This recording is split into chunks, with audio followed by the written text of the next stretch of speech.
Então vamos lá, vamos começar.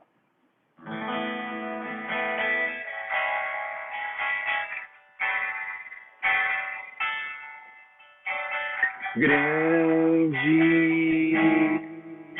é o Senhor e muito digno de louvor. Na cidade do nosso Deus, seu santo monte. A alegria de toda a terra.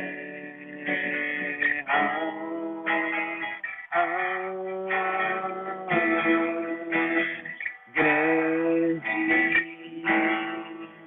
é o Senhor em quem nós temos a vitória, que nos ajuda contra o inimigo. Por isso diante dele nos prostramos.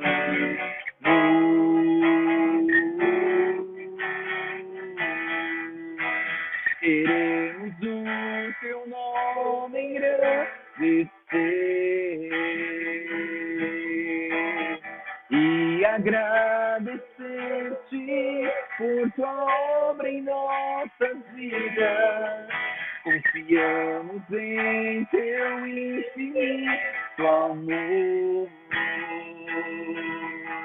pois só tu és o Deus eterno sobre toda a terra e céu.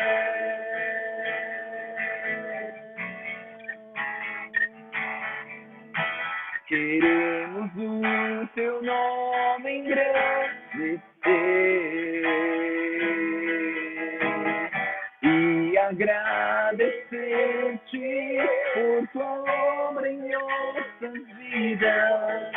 Confiamos em teu infinito amor, pois só tu és o Deus eterno sobre toda a terra e céu.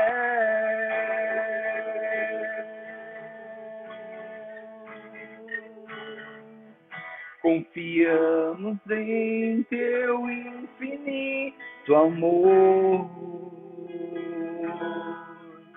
pois só tu és o Deus eterno sobre toda a terra e céu.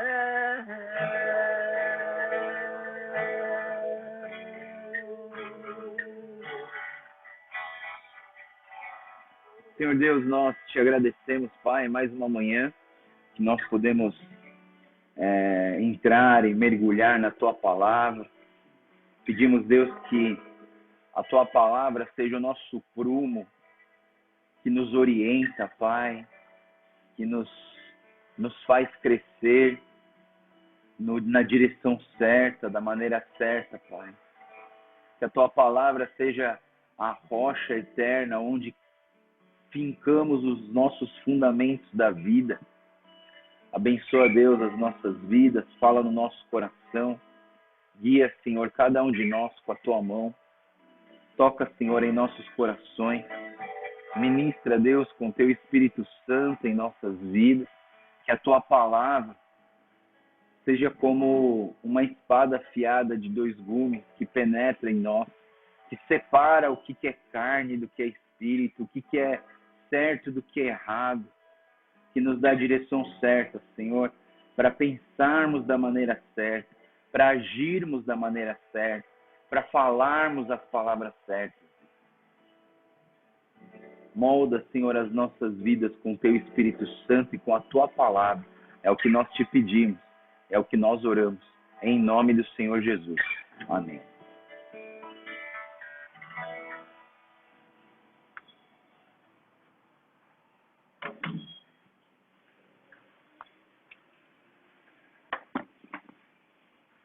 Muito bom, vamos lá.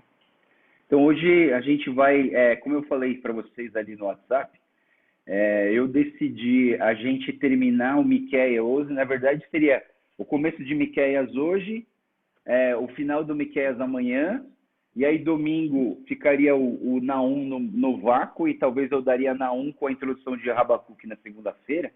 Aí por isso que eu decidi mudar essa estratégia aqui e fechar Miqueias hoje e amanhã a gente só faz Naum, né? E aí segunda-feira a gente já começa no Habacuque. E olha só que legal, falta pouco já. Aí tem só Zacarias e Malaquias. A gente termina o Novo Testamento. Já pensou que legal? Né? O Velho Testamento. E a gente já entra no Novo Testamento em Mateus, né? Então, isso traz muita empolgação, muita alegria, né? Então vamos lá, vamos falar sobre Miqueias, que Miqueias é um livro, mais um livro muito bom, que às vezes a gente não presta muita atenção, mas que a gente deveria prestar mais atenção, né? Então, Miqueias, o significado da palavra Miqueias é quem é como Yahvé. Então, é interessante pensar nessa ideia de que quem é e como Yahvé, quem é igual a Deus? Ou seja, essa pergunta traz para a gente uma informação. Ninguém é como o nosso Deus, né? Então, o nome Miqueias traz para nós essa ideia de que ninguém é como o nosso Deus. E o livro de Miqueias, ele traz uma condenação aos abusos e às injustiças do povo de Israel e de Judá. Então, olhando para o povo de Israel, para o povo de Judá, o Miqueias traz essas palavras condenatórias. Mas também, no capítulo 7, versículo 18, é um versículo muito importante do Miqueias, que ele vai trabalhar a questão do perdão, né? Então, assim, é interessante a gente entender, né? O versículo diz assim: quem é comparável a ti, ó Deus, que perdoas o pecado e esqueces a transgressão do remanescente da sua herança? Tu, que não permaneces irado para sempre, mas tem prazer em mostrar amor. Olha que versículo lindo, né? Um versículo que a gente devia deixar na geladeira. Miqueias 7,18, né? Deus é aquele que nos perdoa. Quando ele nos perdoa, ele limpa nosso coração e ele demonstra o amor dele por nós. No livro de Jeremias, lá em Jeremias 26:18, é citado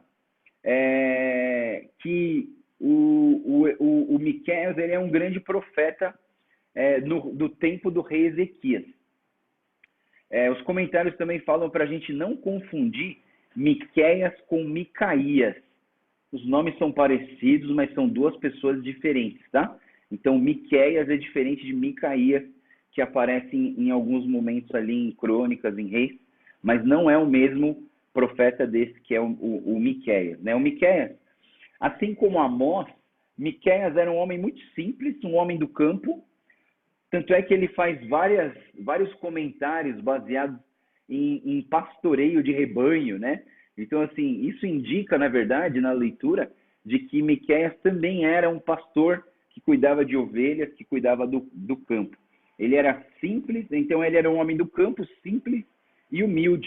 E mesmo assim, foi usado pelo Senhor para trazer uma palavra de advertência e de bênção sobre Israel e Judá, né? Isso traz um significado muito grande para nós, né, pessoal? Que Deus usa pessoas simples.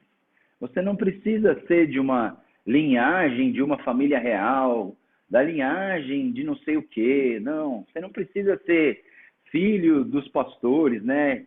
Tipo da família dos pastores, tipo eu e a tia Keiko aqui, que nós somos da linhagem dos fundadores da Metodista Livre.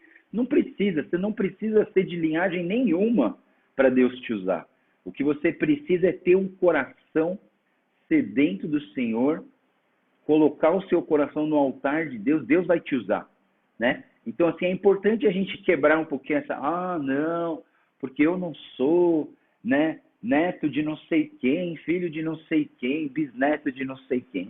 Não precisa, porque se olha para Amós e olha para Miqueias, eles não tinham linhagem nenhuma, eles não fizeram escolas de profetas, mas eles foram usados pelo Senhor para trazer a palavra de Deus para o povo, para orientar o povo no caminho certo do Senhor, né? Então, Miqueias, ele também ele vem de uma cidade chamada Morosete Gat, que fica entre Judá e a Filistia. E ele traz sempre essas alusões ao ofício de pastor, né? Então vai ter várias palavras aqui que falam sobre o pastor, que Deus é o pastor que cuida das suas ovelhas. Então por isso que existe essa ideia de que o Miqueias, assim como Amós, era um pastor de ovelhas. No Provérbios 25:1, esse aqui é interessante, pessoal. Abre comigo. Provérbios 25:1 é os provérbios de Ezequias, né? É interessante pensar que existe uma teoria das escrituras judaicas que consideram que o Miqueias fazia parte desse grupo aqui. Olha só. Lá em Provérbios, capítulo 25, versículo 1, que eles chamam de outros provérbios de Salomão, diz assim: estes são os outros provérbios de Salomão compilados pelos servos de Ezequias, rei de Judá. Olha só que interessante. Esses são outros provérbios de Salomão compilados pelos servos de Ezequias, rei de Judá. E os comentários judaicos, eles trazem a ideia de que o Miqueias fazia parte desse grupo de servos do rei Ezequias que compilaram o Salmo, esses provérbios de 25 a 27, e eles compilaram os Salmos de Salomão e colocaram ali daquela forma, né? Eles compilaram daquela maneira, né? O Miqueias também é interessante entender que ele viveu no período de 3 reis, no rei Jotão, no rei Acás e o rei Ezequias. Então, supõe-se que o ministério dele deva ter durado uma média de 64 anos. Uma média, contando esses 3 reinados, o reinado do Miqueias pode ter durado tudo isso. Mas como a gente não sabe exatamente se ele começou no finalzinho do Jotão e terminou no comecinho de Ezequias, então, ninguém sabe ao certo. O que sabe somando os 3 reinados, daria uma média de 64 anos. E ele viveu, o ministério dele durou entre esse período. Pode ser menos, só não pode ser mais, né? Porque como que um camarada vai ministrar mais de 64 anos, né, de ministério, né? Então, não sei, né? Então, quer dizer, tudo é possível para Deus, né? Eu creio que Deus, se falar que na Bíblia, eu creio. Mas como tudo isso é estudo sobre o Miqueias, então, assim, vamos deixar entre parênteses, vamos deixar como um comentário de algum teólogo. O tempo em que Miqueias viveu era um tempo de crescente desigualdade. Por quê? Porque existia a corrupção dos políticos religiosos, a corrupção dos profetas, né? E toda essa corrupção gera muita desigualdade. Por quê? Os ricos ficam cada vez mais ricos e os pobres ficam cada vez mais pobres, né? Porque não existe uma justiça que trata de uma forma justa essa relação da sociedade. Então, sim, ele vai falar sobre os líderes políticos e religiosos corruptos e vai trazer palavras contra eles, né? E o livro de Miqueias, ele trata de 3 oráculos, né? Três profecias, né? Projetadas, e as 3 começam com essa palavra: ouçam todos os povos, ouçam todos os povos. Então, esse verbo ouçam, ele aparece no capítulo 1, versículo 2, no capítulo 3, versículo 1 e no capítulo 6, versículo 1, né? Então, ele traz esses oráculos, essas palavras direcionadas para Israel e Judá. O esboço do Miqueias, ele vai dividir em 4 partes. Só que a primeira parte é só um versículo, que seria o cabeçalho ou a epígrafe, né? A explicação básica de quem está escrevendo, onde está escrevendo, de onde veio, como que vai, como que vem, né? Então, o primeiro versículo é a primeira parte. Aí, a segunda parte do Miqueias, ele vai trabalhar aqui 3 ciclos, que são os oráculos, né? 3 ciclos ou 3 oráculos. O primeiro ciclo vai trabalhar as ameaças e a libertação, que vai do capítulo 1, versículo 2, até o capítulo 2, versículo 13. Aí vem o segundo ciclo, que seria a terceira parte do livro. O segundo ciclo seria a degradação e a exaltação, que seria o capítulo 3 até o capítulo 5, né? Então ele vai trabalhar essa questão da degradação. E depois a quarta parte do livro, que seria o terceiro ciclo, então tem o primeiro ciclo, o segundo ciclo, o terceiro ciclo vai falar sobre a esperança na escuridão, que é o capítulo 6 e o capítulo 7, e aí acaba o livro, né? Então esse vai ser o percurso percorrido aqui no livro de Miqueias, e a gente vai entrar no livro de Miqueias. Então, pessoal, só para a gente guardar umas coisas importantes, né? Quando eu falar sobre Miqueias, primeira coisa, lembra do nome dele, porque o nome dele já vai explicar bastante coisa, né? O nome de Miqueias é o quê? Quem é como Yahvé? Quem é como o Senhor? Quem é como Deus? Então, essa pergunta traz para a gente, né? Essa ideia de que ninguém é igual o nosso Deus e que nós precisamos, sim, de reconhecer Deus em nossas vidas como aquele que é soberano, criador, que é o nosso Deus, que tem as suas vontades e que nós, como criaturas, precisamos sempre nos submeter às vontades do nosso Deus. Então, vamos lá. Então, o versículo 1, que é a primeira parte, que é a epígrafe ou cabeçalho do livro, ele diz assim: a palavra do Senhor que veio a Miqueias de Moresete durante os reinados de Jotão, Acás e Ezequias, reis de Judá, visão que ele teve acerca da Samaria e de Jerusalém. Então aqui ele já deixa bem claro de onde ele estava, que tempo que ele viveu e para quem é a palavra, né? Samaria e Jerusalém. Aí começa o versículo 2, então, o primeiro ciclo de ameaças e libertação. Ouçam todos os povos, prestem atenção, ó terra, todos os que nela habitam, que o Senhor, o soberano, o seu santo templo, testemunhe contra vocês. Vejam, o Senhor está saindo da sua habitação, ele desce e pisa nos lugares altos da terra, e debaixo dele os montes derretem, os vales racham ao meio, como se rasgados pelas suas águas, que descem velozes a encosta abaixo.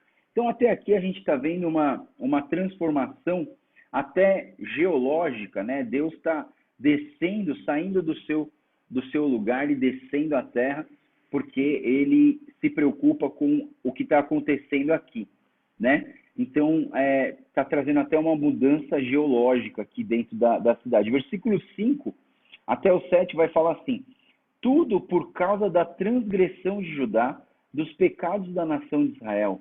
Qual é a transgressão de Jacó? Acaso não é a Samaria? Qual é o altar idólatra de Judá? Acaso não é Jerusalém? Por isso farei de Samaria um monte de entulho em campo aberto, em lugar da plantação de vinhas. Atirarei suas pedras no vale e porei descobertos seus alicerces. Todas as suas imagens esculpidas serão despedaçadas e todos os seus ganhos imorais serão consumidos pelo fogo. Destruirei todas as suas imagens, visto que ela ajuntou. Foi como um ganho de prostituição, como salário de prostituição tornará a ser usado. Então, esse texto aqui, ele está falando da maldade, da idolatria e da injustiça social que está acontecendo. E sempre que fala, pessoal, no Velho Testamento, sobre prostituição, né? Sobre prostituição é o quê? É a questão da idolatria. Sempre faça essa relação, prostituição e idolatria. Por quê? Porque sendo que o nosso Deus faz uma aliança eterna conosco, o nosso relacionamento com Deus é um casamento. Então, no momento em que você deixa de adorar a Deus e começa a adorar umas estatuinhas, né? A minha tia Ana estava até falando que ela foi para o Japão, para um lugar, e o cara viu umas estatuinhas e falou: esse aqui é o Deus do trovão, esse aqui é o Deus da nuvem, esse aqui é o Deus do mar. E a tia Ana falou: isso é só boneco, né? Só que o cara ficou: não fala assim de Deus, né? Como se um boneco fosse Deus, né? Então, assim, o que acontece quando você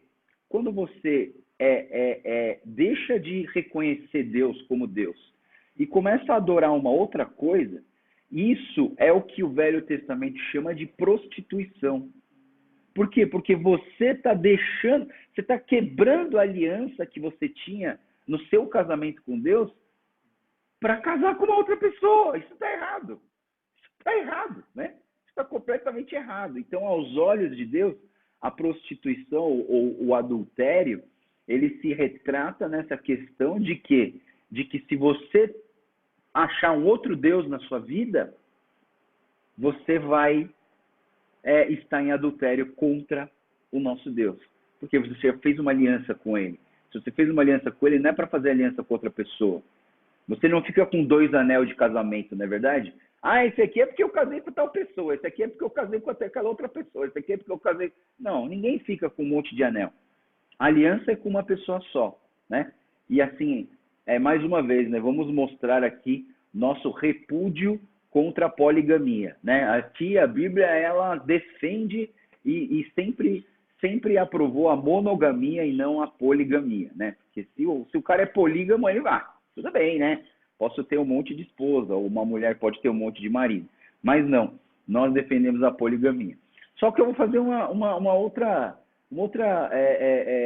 um parênteses aqui, né? Porque assim, tudo bem, você adora uma estátua, até você olha assim, uma estátua gigantesca, nossa, aqui é o meu Deus, aqui eu adoro esse Deus. Agora, na nossa vida cotidiana, nós podemos transformar coisas em deuses. E como que você faz para descobrir que alguma coisa virou um Deus? Você faz 3 perguntas para você mesmo. 3 perguntas. O que eu estou gastando a maior parte do meu dinheiro? No que eu estou gastando a maior parte do meu tempo? E o que eu estou gastando a maior parte do meu pensamento? Quando você responde essas 3 perguntas e encontra uma coisa, essa coisa tem se tornado o seu Deus. Então, vamos dizer assim, você ama teu celular, aí você gasta a maior parte do seu dinheiro no celular, você gasta a maior parte do seu tempo no celular, você gasta a maior parte do seu pensamento no celular. Você encontrou um Deus na sua vida. Você já está pensando, estou pensando aqui no adultério do relacionamento com Deus. Por quê? Porque se você não investe em Deus, você não você está deixando Deus de lado, né? Ontem, que eu falei para vocês, né, que eu estou fazendo um regime, né, dos carboidratos aí, né? E aí eu já estou até sentindo meio fraco. Mas assim, ontem eu estava tomando café e aí a minha filha, Teté, ela falou para mim assim, pai, você consegue viver sem café? Você toma café o dia inteiro, né? Você consegue viver sem café? Eu falei assim, sem café eu consigo. Eu só não consigo viver sem Deus. Aí ela, pai, gostei dessa. Né? Então, assim, assim, às vezes é assim que a gente encontra um Deus na sua vida. Você consegue se abster de alguma coisa. É por isso que o jejum é bom, né, pessoal? De repente você é uma pessoa que gosta de tomar café da manhã com aquela torradinha com azeite e tal, não sei o quê.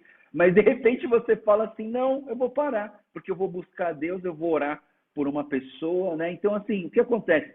Você está falando assim, Deus é mais importante do que tudo na minha vida. Eu posso ficar sem café? Posso, mas eu não posso ficar sem Deus. Eu posso ficar sem a minha casa? Posso, mas eu não posso ficar sem Deus. Eu posso ficar sem a minha saúde? Posso, mas eu não posso ficar sem Deus. Quando você tem esse tipo de abordagem na sua vida, você descobre que Deus é tudo para você e você está na aliança com o Senhor, uma aliança verdadeira. Você entende? Por isso que quando você casa, não é interessante, quando uma pessoa casa, aquela parte ninguém liga, mas é uma parte tão importante.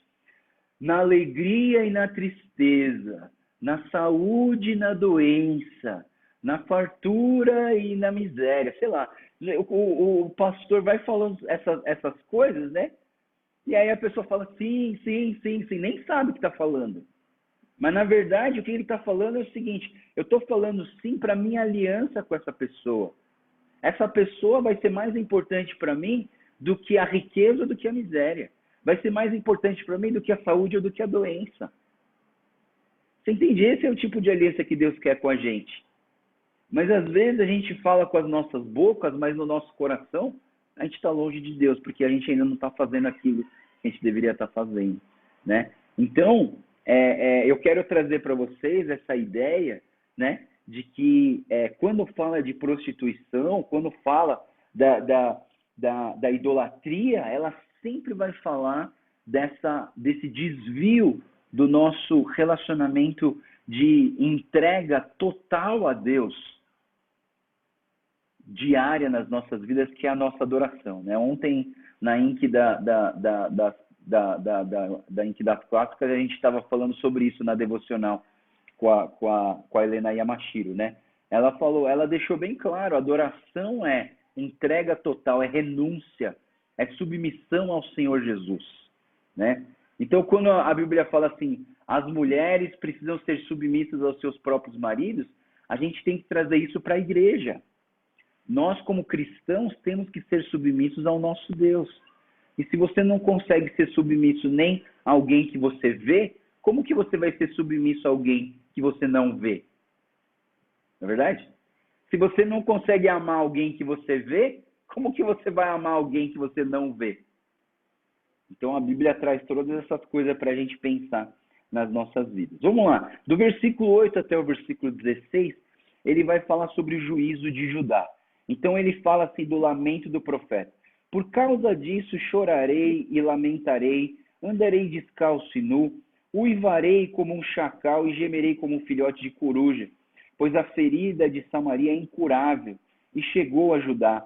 O flagelo alcançou até mesmo a porta do meu povo, até a própria Jerusalém. Não contem isso a Gate, e não chorem habitantes de Bet-Ofra. Revolvam-se do pó, saiam nus cobertos de vergonhas, vocês que moram em Safir, habitantes de Zaanã, não sairão da cidade de Bet-Rezel, que está a prantos, foi tirada da proteção. Os que vivem em Marote se contorcem de dor, aguardando o alívio, porque a desgraça veio da parte do Senhor até as portas de Jerusalém. Habitantes de Laquis, atrelem os carros, as parelhas de cavalos, vocês foram o início do pecado da cidade de Sião. Foi transgressões de Israel, foram aprendidas com vocês, por isso vocês darão presentes de despedida a Morezete Gate, cidade de Axibe, que revelará enganosa aos reis de Israel. Trarei um conquistador contra vocês que vivem em Maressa.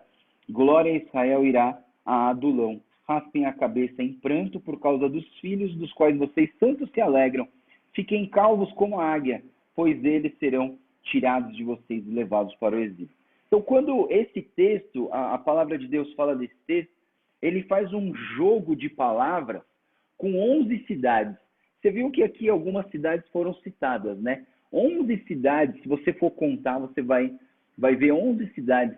E essas cidades têm os nomes com significados, né? Então, por exemplo, ele estava falando que Axibe significa maldade, né? Então, ele está fazendo uma comparação com o nome das cidades com os pecados e as falhas que vieram da Samaria e terminaram em Jerusalém, né? E todas essas cidades, então, elas entram dentro de um grupo de cidades que se desviaram e que fizeram aquilo que era errado ao Senhor.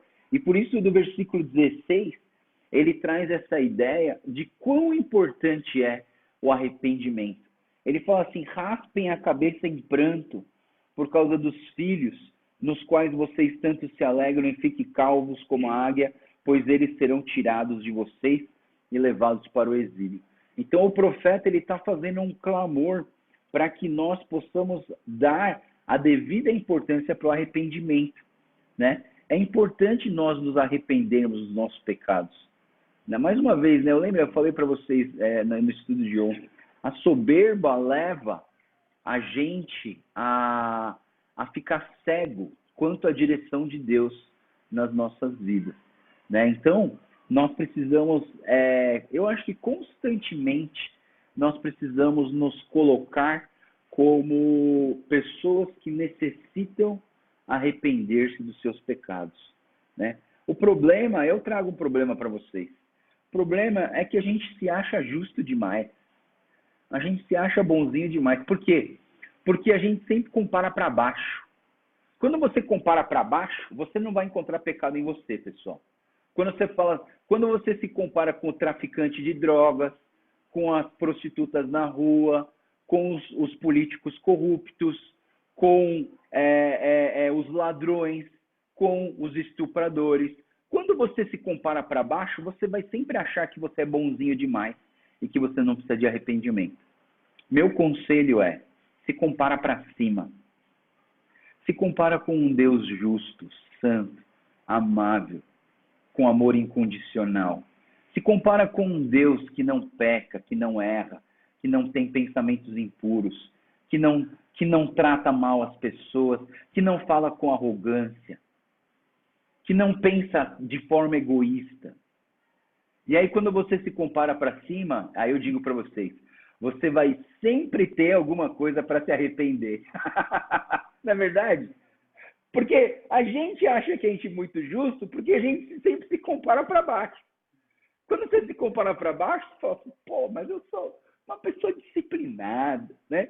Pô, mas eu faço tudo certinho, né? Pô, eu estou aqui, né, indo na igreja, né? Estou buscando a Deus, faço devocional com o pastor Joel quase todo dia. Olha, estou lendo os profetas menores. Eu estou entre os mais santos de todos, né? Então, assim, quando você se compara para baixo, você não vai encontrar motivo para se arrepender. Mas quando você se compara para cima, você vai sempre encontrar um motivo para se arrepender. Então, se compara para cima, não para baixo. Para baixo, ora por eles, para que eles possam conhecer o Senhor Jesus. Mas se compara para cima. Olha para Deus, olha para a santidade de Deus, olha para o amor de Deus, olha para a misericórdia de Deus. Aí você vai ver o quanto que você precisa se arrepender dos seus pecados, né? Então isso é muito importante da gente olhar para o lugar certo, da maneira certa, né? Então vamos lá. Onde que eu parei? O versículo 8 a 15. Aí depois a gente entra no capítulo 2. E o capítulo 2 continua no primeiro ciclo e ele vai falar sobre a sentença dos donos da terra. Só uma coisa interessante, o capítulo 1 inteiro, ele trabalha o pecado da humanidade contra Deus. E o capítulo 2, ele vai trabalhar o pecado da humanidade contra a própria humanidade, tá? Então, assim, são duas perspectivas diferentes. Os pecados que são falados no capítulo 1 são contra Deus, e os pecados do capítulo 2 são contra a humanidade e as pessoas. Então ele começa assim: ai daqueles que planejam maldade, dos que tramam o mal em suas camas, quando alvorece eles os executam, porque isso eles podem fazer. Cobiçam terrenos e se apoderam deles, cobiçam casas e as tomam, fazem violência ao homem e à sua família, e ele e os seus herdeiros. Portanto, assim diz o Senhor, estou planejando contra essa gente uma desgraça, da qual vocês não poderão livrar-se. Vocês não vão mais andar com arrogância, pois será o tempo de desgraça. Naquele dia vocês serão ridicularizados, zombarão de vocês com essa triste canção. Estamos totalmente arruinados. Dividida foi a propriedade do meu povo, e ele tirou de mim, entregou aos invasores as nossas terras. Portanto, vocês não estarão na Assembleia do Senhor para a divisão da terra no sorteio. Então, aqui o pecado que Deus está sentenciando através de Miqueias é o pecado da ganância, né? Eles eram pessoas gananciosas, né? E o ganancioso, por mais que ele tenha momentos de prazer por saciar sua ganância, o final dessas pessoas vai ser um final terrível. Então, assim, a ganância é um pecado. Você querer mais do que você pode engolir. Lembra do peixe do mamaiacu? Aliás, esqueci de colocar o vídeo, né? Eu vou achar o vídeo para vocês, eu mando para vocês do mamaiacu comendo uma carpa. Não cabe na boca dele, mas ele mesmo assim ele quer. Isso é ganância. A ganância é você querer mais do que você consegue suportar. É querer mais daquilo que você consegue abraçar. É querer aquilo que o outro tem, né? E essa ganância, ela é um pecado que Deus está trazendo aqui para o povo. Aí, do versículo 6 até o versículo 11, ele vai falar do juízo contra os falsos profetas, né? Então ele diz assim: não preguem, dizem os seus profetas, não preguem acerca dessas coisas, a desgraça nos alcançará, ó descendentes de Jacó. É isso que está sendo falado. O Espírito do Senhor perdeu a paciência? É assim que ele age? As minhas palavras fazem bem àqueles cujos caminhos são retos. Mas ultimamente, como inimigos, vocês atacam meu povo. Além da túnica, arrancam a capa daqueles que passam confiantes, como quem volta da guerra. Vocês tiram mulheres do seu povo e dos seus lares agradáveis, de seus filhos removem a minha dignidade para sempre. Levantem-se, vão embora, pois este não é um lugar de descanso, porque ele está contaminado e arruinado, sem que haja remédio. Se um mentiroso e enganador vier e disser, eu pregarei para vocês fartura de vinho e de bebida fermentada, ele será o profeta desse povo. Né? Então, o que o profeta estava falando aqui nessa época, né? Os falsos profetas? Não ouçam palavra de advertência, não precisa ouvir palavra de correção, a disciplina é ruim, não fica recebendo a disciplina. Então, o que ele está falando aqui, os falsos profetas, que não é para você ouvir correções. E eu falei para vocês já, né? Ninguém gosta de ouvir correção, né? Ninguém gosta de ser corrigido. Você está errado e aí alguém vem te corrigir, né? Aí passa um monte de coisa na sua cabeça. Quem é essa pessoa para me corrigir? Quem é ela para falar assim comigo? A gente sempre tem esse coração, a carnalidade, a nossa carne sempre nos leva a refutar, a rejeitar uma correção nas nossas vidas, né? Então, eu estava até falando para vocês, eu tinha escrevi uma carta, a Débora foi dar uma lida, viu um monte de erro, falou assim, ó, vai lá e corrige. Quem é ela para falar para mim que eu estou errado? Eu quero escrever assim, eu escrevo. Né? Então, assim, a gente tem esse problema carnal, isso é carnalidade, pessoal. Rejeita isso em nome de Jesus. Muitas vezes nós vamos tomar bronca, receber uma disciplina, uma direção, né? E quanto mais humilde você for, melhor para você. Melhor para você. Pode até ser que a pessoa esteja errada. Mas, mais uma vez, o silêncio do Senhor grita mais alto do que a angústia de um pecador. Né? Então, assim, nós precisamos entender que a voz de Deus ela é mais forte do que a voz humana. Né? Então, se vem uma correção, tipo, o ideal seria a gente abaixar a cabeça e falar, tá bom, vai, vou te ouvir. Eu posso até não deixar entrar no meu coração se for algo que é para me machucar, algo que é para me acusar do pecado ou de me degradar na minha vida, aí tudo bem, aí não rejeita mesmo. Mas assim, uma disciplina, se você for olhar em Hebreus, fala assim, a disciplina é boa. A disciplina é boa, né? A disciplina é boa porque se a disciplina está pensando na nossa correção, no nosso andar no caminho certo, de maneira certa, então ela é boa. Vai doer? Vai. A chinelada dói? Dói, né? Ainda bem que não inventaram sandália havaiana de pau, né? Imagina se a sandália havaiana fosse de madeira. Meu Deus do céu, tá perdido. Mas assim, graças a Deus que a sandália havaiana ela é de borracha macia, né? Dói um pouquinho, mas tudo bem.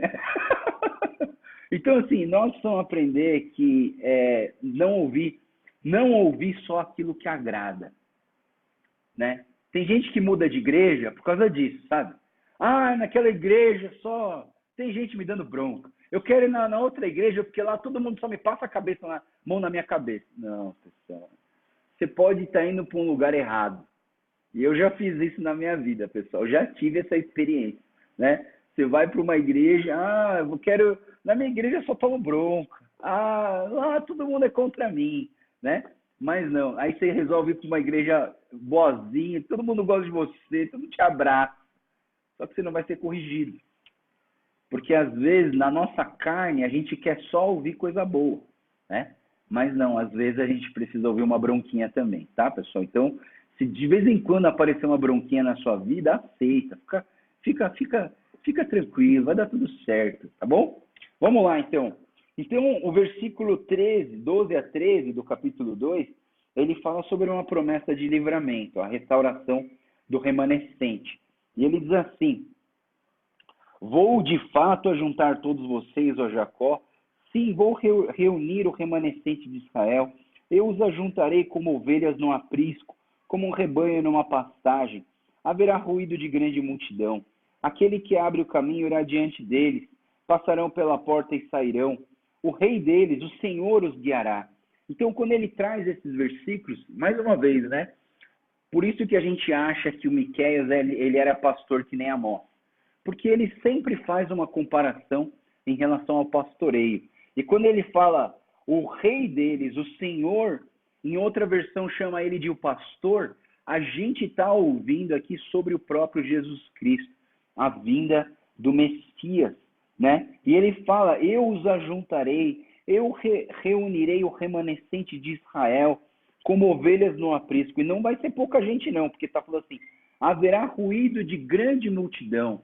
Quando você ouve grande multidão andando, aí você percebe que são muitos aqueles que são chamados de remanescente do Senhor.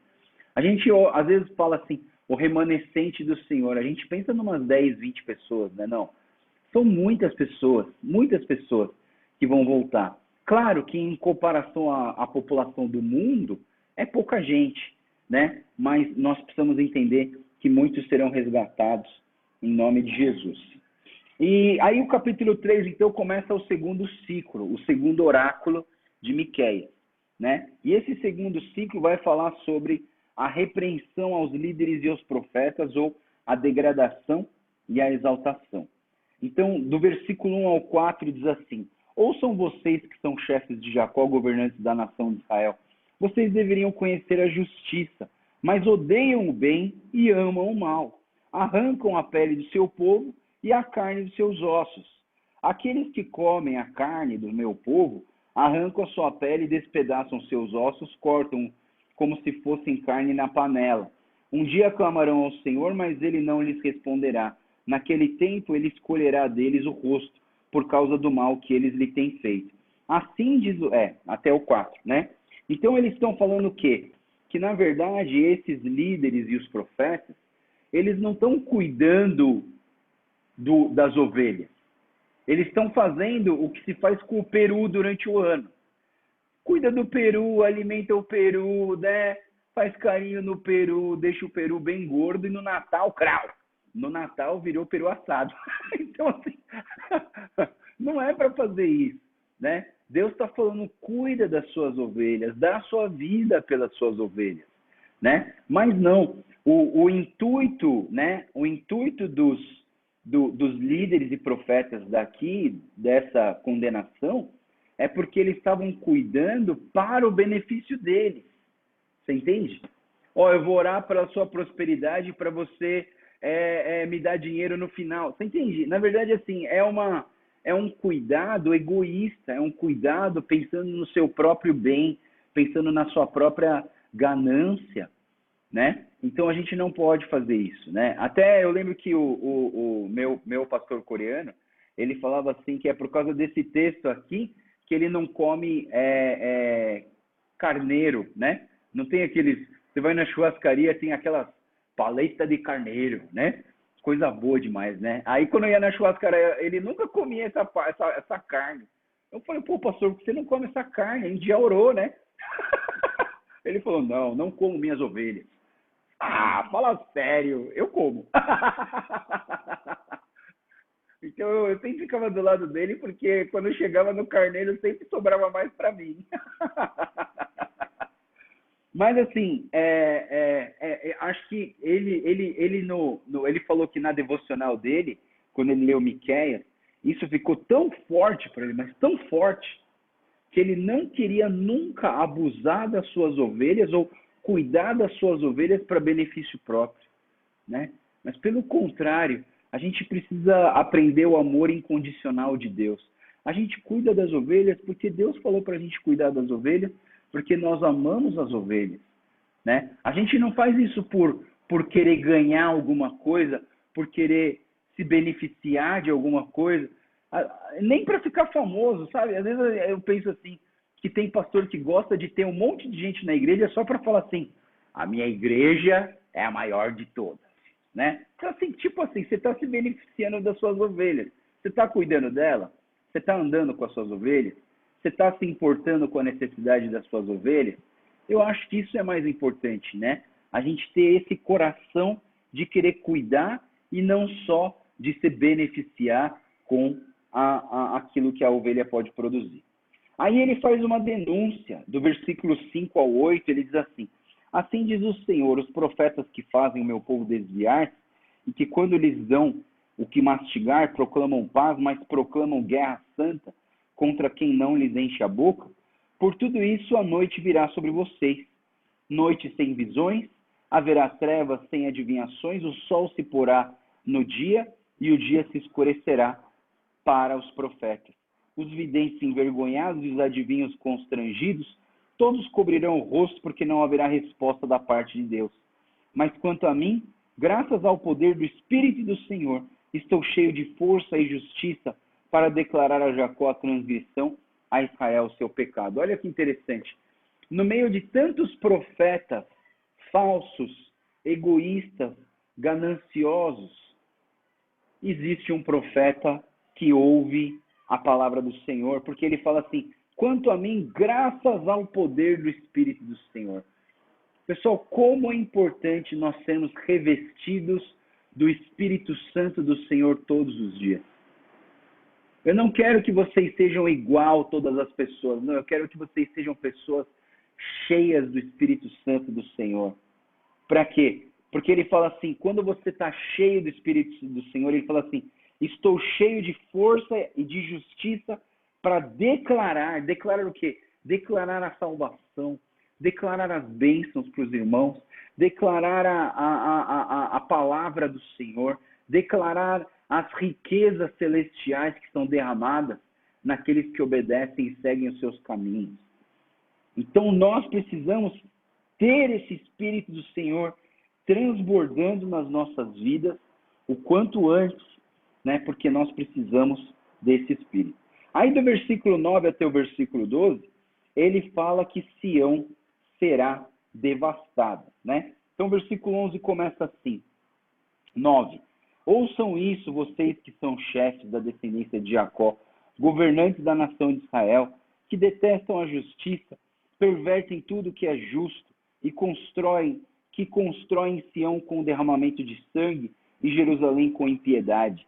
Seus líderes julgam com suborno, seus sacerdotes ensinam visando lucro, seus profetas adivinham em troca da prata e ainda se apoiam no Senhor, dizendo: o Senhor está no meio de nós e nenhuma desgraça nos acontecerá. Por isso, por causa de vocês, Sião será arada como um campo. Jerusalém se tornará um monte de entulho e a colina do templo um matagal. Então Deus está falando contra esses líderes sacerdotes que ensinam outros líderes sacerdotes a visarem o lucro dentro do seu ministério. Queridos, dentro do ministério da igreja não pode ter lucro. Eu não acredito em pastores milionários. Sabe, pessoal, porque o camarada se dedica para a obra do Senhor, né? Eu e minha esposa, a gente tem isso na nossa cabeça, né? Porque antes de casar eu falei para Débora: Débora, você quer ser rica? Porque se você quer ser rica, não casa comigo. Porque eu vou sempre servir no ministério. Foi esse meu compromisso com Deus, né? Então, assim, se você quer ser rica, encontra outra pessoa para casar. Ela falou: não, eu não quero ser rica, eu também quero servir ao Senhor, né? Então, assim, graças a Deus que eu encontrei uma dessas, né? Que não quer ser rico, né? E ela falou assim: não, eu também não quero ser rico, quero servir ao Senhor. Então, beleza. Então, vamos lá e a gente vai conquistando as coisas juntos, buscando, né? Eu creio que Deus não vai fazer a gente sentir falta, mas também pensa que a gente nunca vai ter sobrando e um monte de dinheiro na conta, né? Vai estar sempre se zerando todo mês e essa profecia tem se cumprido. Está sempre se zerando, né? Mas graças a Deus, né? Deus é bom, nunca deixa faltar nas nossas vidas, né? Então, é importante a gente entender que o ministério não se visa lucro. Ministério não se visa lucro, né? Nós servimos as pessoas, nós não alimentamos as ovelhas para que elas nos deem alguma coisa.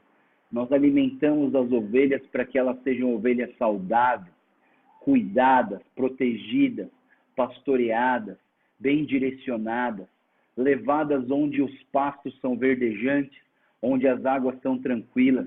E mesmo que elas passem pelo vale da sombra da morte, ali os pastores e os líderes estarão com elas. Até o final, os pastores estarão guiando as pessoas. O pastor não pode ficar enfurnado no seu gabinete pastoral sem andar com as ovelhas.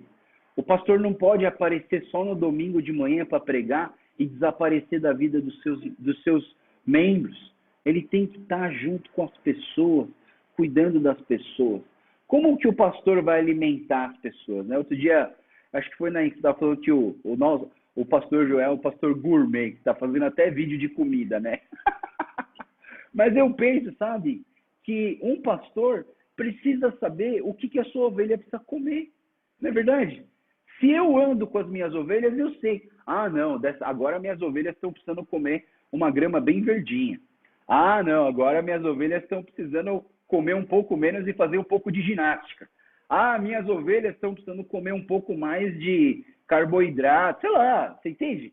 O bom pastor, ele precisa olhar para os seus filhos, para as suas ovelhas e saber o que elas precisam comer. Ah, tá meio magrinha, precisa comer mais. Ah, tá doentinha, precisa comer algo que é um remédio. Ah, então, você entende, pessoal?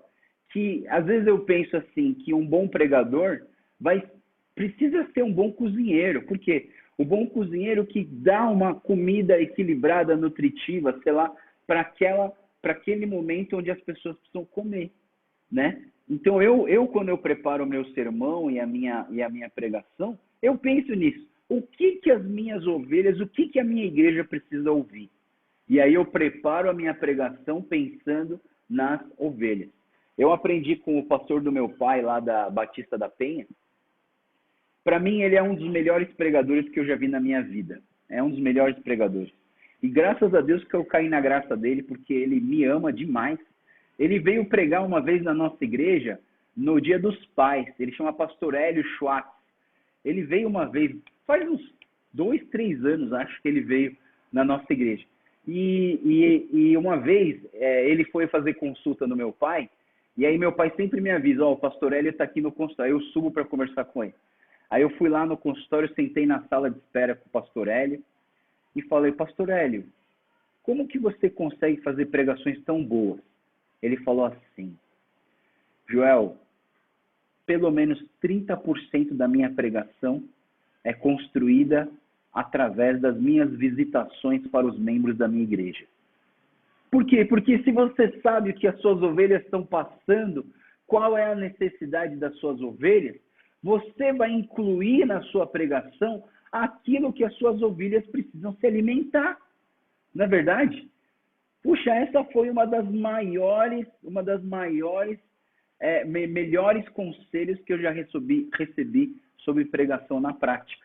30% da sua pregação tem que vir das suas conversas com os membros da igreja. Isso faz com que o pastor seja um pastor que anda com as ovelhas, que conversa com as ovelhas, que ora pelas ovelhas, que sabe das necessidades das ovelhas.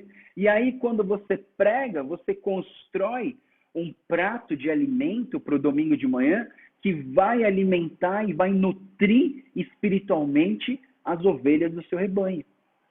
Interessante, né? Essa ideia. Eu aprendi muito com ele. Ele é um pastor fantástico.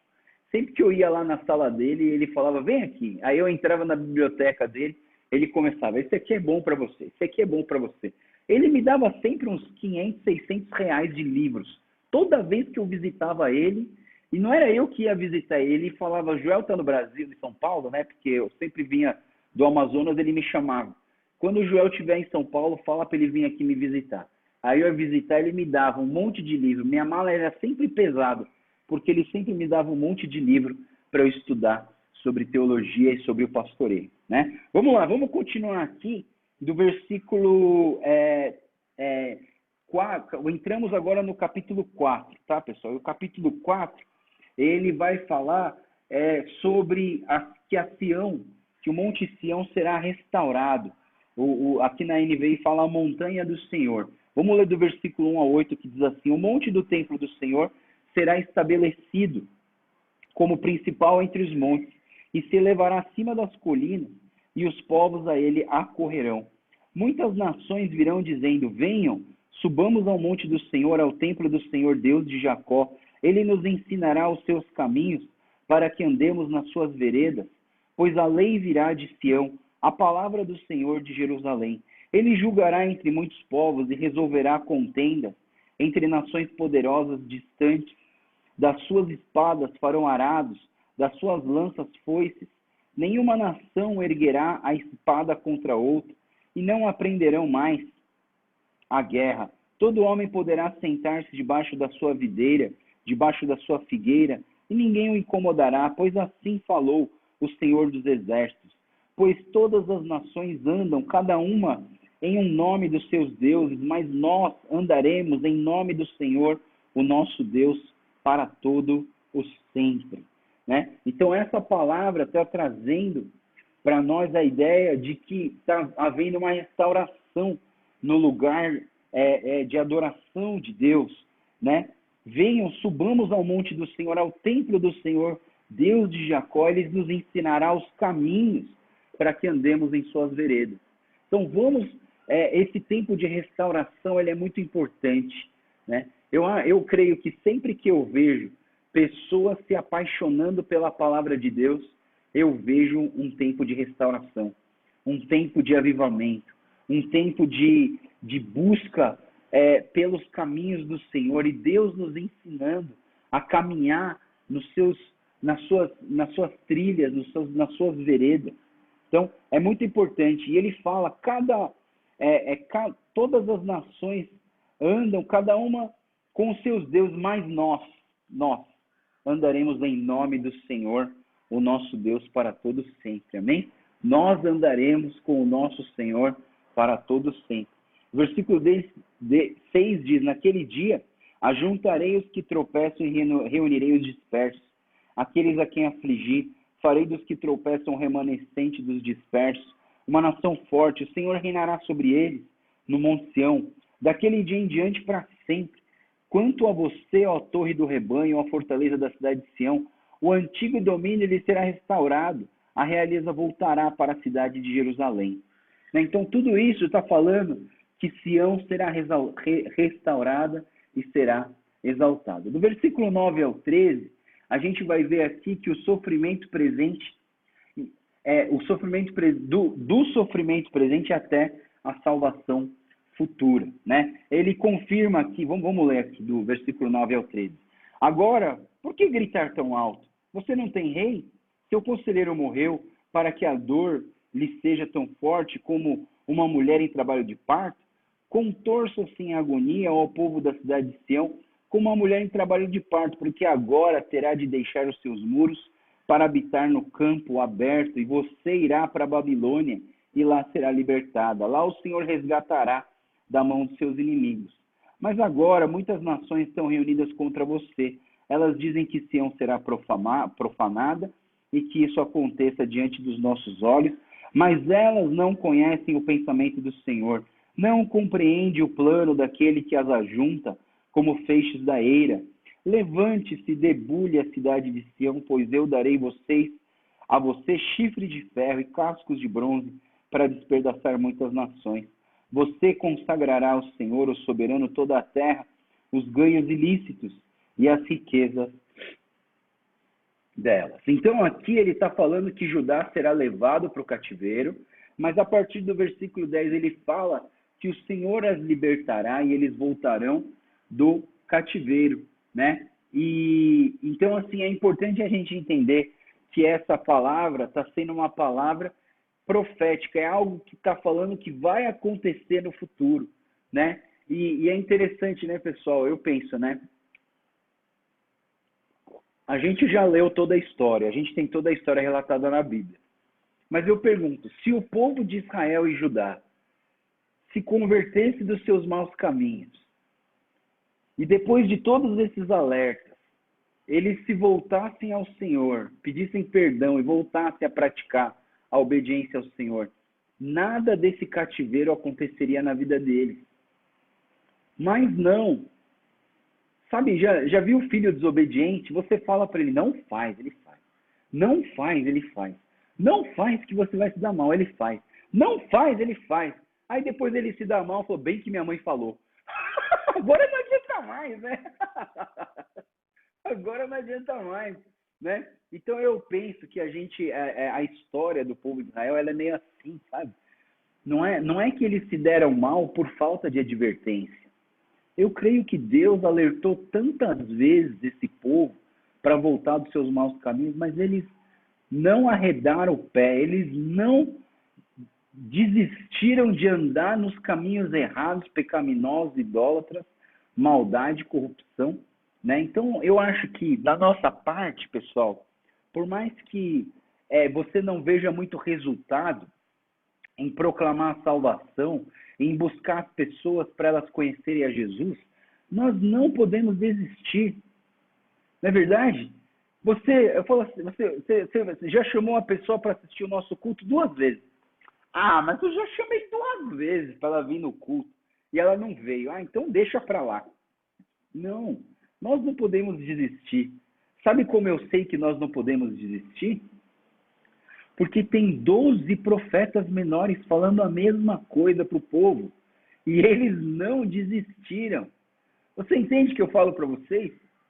Vários profetas, várias vezes, eles tentaram falar para o povo, volta para o caminho certo, volta para o caminho do Senhor, e eles não voltaram. Mas aí eu pergunto para vocês, os profetas desistiram? Pensa comigo, né? A gente vai ver, por exemplo, Rabacuque. Pô, mas até chegar em Rabacuque já passou tanto profeta, né? Passou o Jonas, passou o Miqueias, passou o Naum, passou Oséias, passou Joel, passou todos eles, nenhum conseguiu, eu vou conseguir? Rabacuque desistiu? Não. Então nós também não podemos desistir de proclamar a salvação para as pessoas, por mais que elas rejeitem.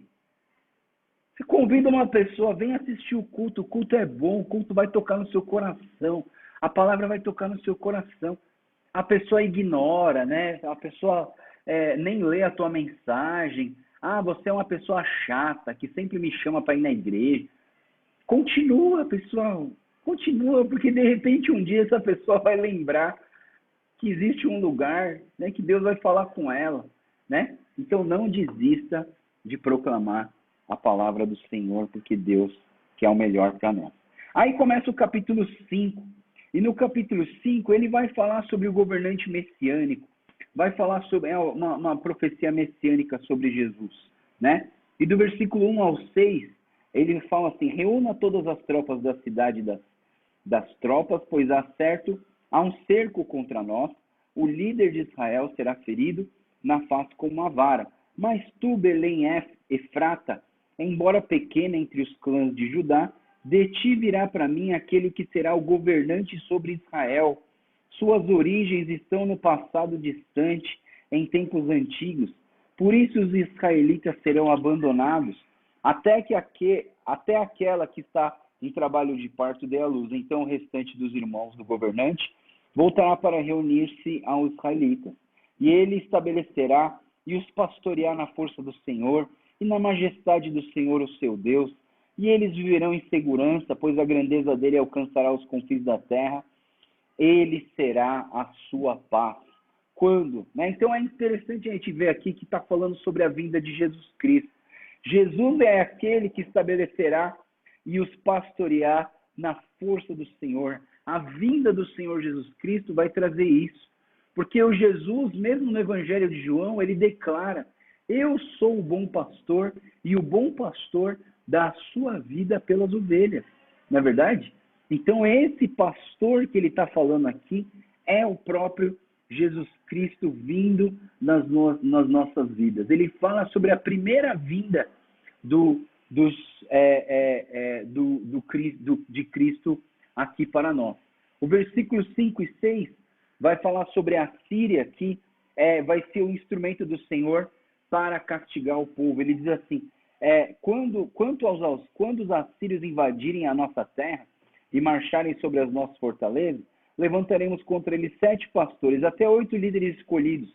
Eles pastorearão a Síria como a espada e a terra de Nimrod com uma espada empunhada. Eles nos livrarão quando os assírios invadirem a nossa terra e entrarem por nossas fronteiras. Então Deus vai estar usando esse povo da Síria para castigar, para disciplinar o povo, para o povo voltar nos caminhos do Senhor. Aí a gente tem o versículo 7 a 9, que vai dizer sobre o restante de Jacó entre os gentios.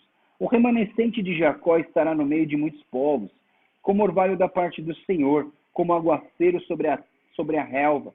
Não porá sua esperança no Senhor e nem dependerá dos seres humanos. O remanescente de Jacó estará entre as nações no meio de muitos povos, como um leão entre os animais da floresta, como um leão forte entre o rebanho das ovelhas. Leão que, quando ataca, destroça, mutila a presa sem que ninguém possa livrar. A sua mão se levantará contra os seus adversários e todos os seus inimigos serão destruídos. Né? Então ele vai falar que Israel será fonte, né, de bênção para as nações. O remanescente de Jacó será como orvalho da parte do Senhor. E para muitos que vivem no deserto, o orvalho, pessoal, é muito importante. A gente que vive num lugar que tem muita água, o orvalho para a gente não tem muita importância. A gente vê aquela aguinha em cima das plantas nas manhãs, né? Para gente, mas para quem mora no deserto, o orvalho da manhã é tudo. É a umidade do dia inteiro, né?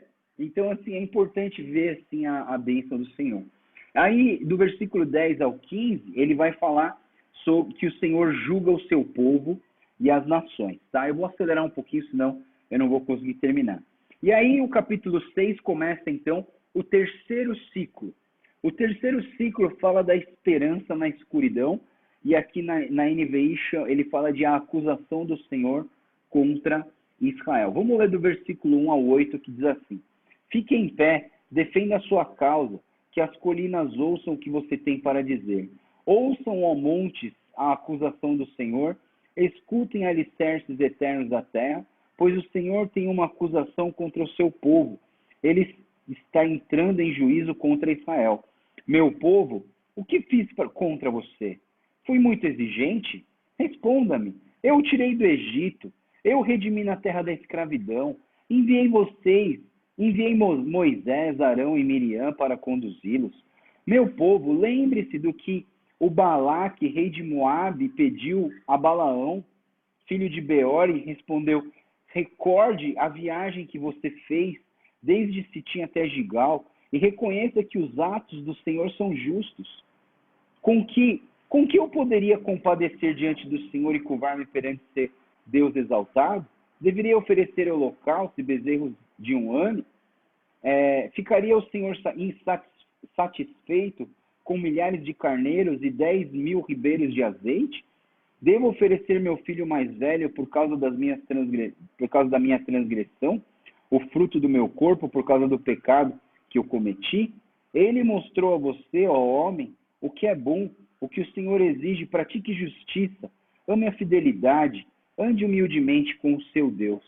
Então aqui ele está falando das acusações, lembrando das coisas que Deus fez para o povo, e mesmo assim o povo não andou nos caminhos do Senhor. Mas ele termina esse versículo 8 dizendo que o Senhor exige: pratique justiça, ame a fidelidade, ande humildemente com o seu Deus. Né? Aí depois do versículo 9 ao 16, ele traz o cumprimento das maldições por causa da quebra da aliança, a culpa do castigo de Israel. Né? Ele fala assim: a voz do Senhor está clamando a cidade, é sensato temer o seu nome. Ouçam, tribo de Judá e assembleia da cidade. Não há na casa do ímpio tesouro da impiedade e a medida falsificada que é maldita? Poderia alguém ser puro com balanças desonestas e pesos falsos? Os ricos que vivem entre vocês são violentos. O seu povo é mentiroso. As suas línguas falam enganosamente. Por isso eu mesmo farei sofrer e os arruinarei por causa dos seus pecados. Vocês comerão, mas não ficarão satisfeitos. Continuarão de estômago vazio. Vocês ajuntarão, mas nada preservarão. Enquanto o que guardarem a espada entregarei.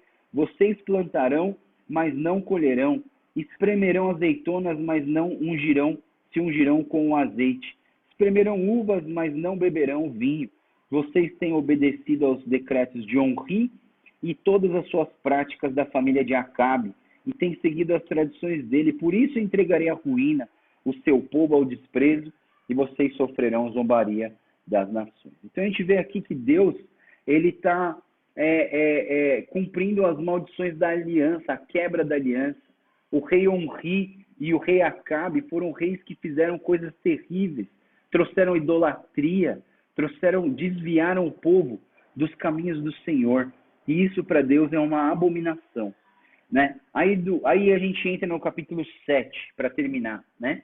E o capítulo 7 ele fala desse lamento por uma nação destruída e corrupta. Ele fala assim: que desgraça minha! Sou como quem colhe frutos de verão na espiga da vinha. Não há nenhum cacho de uvas para provar, nem um figo novo que eu tanto desejo. Os piedosos desapareceram do país, não há mais justo sequer. Todos estão à espreita para derramar sangue. Cada um caça o seu irmão com uma armadilha, como as mãos prontas para fazer o mal. O governante exige presentes, o juiz aceita suborno, os poderosos impõem o que querem, todos tramam em conjunto. O melhor deles é como um espinheiro, e o mais correto, pior, uma cerca de espinhos. Chegou o dia anunciado pelas suas sentinelas, o dia do castigo de Deus. Agora reinará a confusão entre eles. Não confie os vizinhos e nem acredite nos amigos, até com aquela que abraça e tenha um cuidado que diz, pois o filho despreza o pai, a filha se rebela contra a mãe, nora contra a sogra, inimigos do homem são seus próprios familiares. Mas quanto a mim, ficarei atento ao Senhor, esperando em Deus, meu Salvador, pois o meu Deus me ouvirá. É interessante que você vê no meio de todas essas coisas horríveis que o povo está fazendo, o profeta se encontra num estado onde ele espera no Senhor, no seu Salvador, e Deus tem ouvido, né? Então isso prova que mesmo em meio a tantas corrupções, existe sim um povo que busca o Senhor de uma forma correta, que agrada ao Senhor, que Deus fala e que eles ouvem, né? E aí, do versículo, ele fala aqui, né, nesse texto, o Miqueias, na verdade, esse texto que a gente está lendo agora, ele trabalha com 3 interlocutores. Um interlocutor é Deus, que defende a sua causa. Outro interlocutor é o povo, que responde sobre a convicção dos seus pecados. E o outro interlocutor é o profeta Miqueias, que age como um advogado de defesa, que ele está tentando defender o povo do castigo de Deus e tentando falar para Deus como um juiz. Deus perdoa, né? Olha para esse povo, para que esse povo volte para o caminho do Senhor, né? Em versículo 3 ao 5, ele traz um apelo ao Senhor, ele relembra os atos da sua bondade. E o versículo 6 a 7, o Miqueias está falando em favor do seu povo, né? E aí ele traz essa ideia de que o Miqueias é como um advogado de defesa perante ao Senhor. E para terminar, a gente vê assim que o versículo 8 até o 20, ele vai falar sobre um hino de vitória, né? E aí ele fala assim: não se alegre a minha inimiga com a minha desgraça, embora eu tenha caído, e eu me levantarei. Embora eu esteja morando nas trevas, o Senhor será a minha luz. Por eu ter pecado contra o Senhor, suportarei a sua ira, até que ele apresente a minha defesa e estabeleça meu direito. Ele me fará sair para a luz e contemplarei a sua justiça. Veja bem, Israel, nesse momento, ele está entendendo que, por conta dos seus erros, ele precisa passar por esse momento de ira do Senhor. E ele está falando: tá bom, Deus, eu entendi que eu pequei, que eu errei, que eu preciso passar por essas dificuldades. Versículo 10, então a minha inimiga o verá e ficará coberta de vergonha. Ela que me disse: onde está o Senhor, o seu Deus? Meus olhos serão a sua queda. Ela será pisada como barro nas ruas. O dia da reconstrução dos seus muros chegará. O dia que ampliarão as suas fronteiras virá. Aquele dia virá a você, gente, desde a Síria até o Egito, desde o Egito até o Eufrates, de mar a mar, de montanha a montanha, e a terra será desolada por causa dos seus habitantes, em consequência das suas nações. Pastoreia o teu povo com o teu cajado, o rebanho da tua herança. Versículo 14. A gente vê aqui que o Miqueias, né, de uma certa maneira, talvez mais uma vez, né, dando a alusão de que Miqueias era um pastor. Ele traz essa ideia de que Deus vai cuidar das suas ovelhas, né? Que vive da parte numa floresta, em férteis pastagens, deixa pastar em Bazã e em Gileade como antigamente. Como nos dias em que você saiu do Egito, ali mostrarei as minhas maravilhas. As nações verão isso e se envergonharão, despojadas de todo o seu poder, porão a mão sobre a boca e taparão os ouvidos. Lamberão o pó como a serpente, como animais que se arrastam no chão. Sairão tremendo das suas fortalezas, com tremor voltarão para o Senhor, o nosso Deus, e terão medo de ti. Quem é comparável a ti, ó Deus, que perdoas o pecado, né? O nosso versículo famoso, que perdoas o pecado e esqueces a transgressão do remanescente da sua herança? Tu que não permanece irado para sempre, mas tem prazer em mostrar amor. De novo terás compaixão de nós. Pisarás nas nossas maldades e atirarás todos os nossos pecados nas profundezas do mar. Mostrarás fidelidade a Jacó, a bondade a Abraão, conforme prometeste sobre o juramento dos nossos antepassados na antiguidade. Então, é a palavra que traz diante do caráter bondoso de Deus, né? Deus, ele vai fazer justiça, Deus vai fazer os nossos inimigos comerem aquilo que eles fizeram contra nós. Então, a vingança não pertence a nós. Nós precisamos confiar no Senhor, nós precisamos deixar a nossa vida nas mãos de Deus e saber que Ele é o Deus das nossas vidas e que Ele é quem nós precisamos. Ele é o nosso Deus. Pode faltar tudo nas nossas vidas, mas não pode faltar Deus. Né? Que o nosso coração seja um coração de uma aliança eterna com Deus, uma aliança perpétua com Deus. E a gente já está vivendo, então, a aliança eterna, porque nós já temos a vida eterna em Cristo Jesus. Amém? Meu Deus, falei demais de novo. Vamos lá, pessoal. Alguém tem alguma pergunta? Quer acrescentar alguma coisa? Alguma coisa que eu não falei? Quer falar alguma coisa?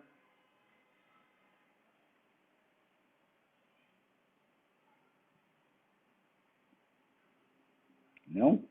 Ok, vamos orar então, vamos estar terminando esse momento. Senhor Deus, muito obrigado pela tua palavra, muito obrigado pelo livro de Miqueias. Obrigado, Deus, porque é um livro tão bonito e um livro tão real, traz palavras tão atuais nas nossas vidas. Pai, pedimos que o Senhor nos ajude a manter a nossa aliança com o Senhor, que o Senhor nos ajude a ter sempre um coração arrependido, que nós possamos comparar para cima, entender o quanto que nós somos míseros pecadores que precisam da tua graça. Que o Senhor nos faça enxergar a beleza da tua santidade e reconhecer a pequenez da nossa carnalidade e que nós possamos sempre nos arrepender dos nossos pecados. Obrigado, Deus, pela tua presença em nossas vidas, que o Senhor continue a nos guiar com a tua palavra e com o teu Espírito Santo. Oramos tudo isso agradecidos, entregando o nosso dia, nosso final de semana nas tuas mãos, em nome do Senhor Jesus. Amém. Amém. Beleza, pessoal? Eu estou pensando aqui comigo, em amanhã, que a gente vai fazer a introdução de Naum, vai fazer o livro de Naum. Talvez eu faça ele gravado e mande o link para vocês. Por quê? Porque eu não sei que hora que vai acabar a endoscopia do meu pai, né? E eu queria levar o meu pai na endoscopia, né, e ficar com ele lá. Então, eu não sei se eu vou conseguir. Então, a Débora me falou assim, Joel, melhor você gravar e garantir o estudo de Naum, e aí você fica tranquilo para segunda-feira você começar Abacuque, né? Mas na sequência da leitura, amanhã nós terminaríamos Miqueias, tá? E Naum seria no domingo. Mas eu vou dar um jeito aqui, pessoal. Fica tranquilo que vai dar tudo certo, tá bom? Não vai falhar, não. A gente vai estudar os 12 profetas menores, com certeza, tá bom? Então, beleza, pessoal. Deus abençoe. Amanhã a gente se vê. Não sei como, mas a gente se vê, tá bom? Deus abençoe, pessoal. Tchau, tchau. Tchau.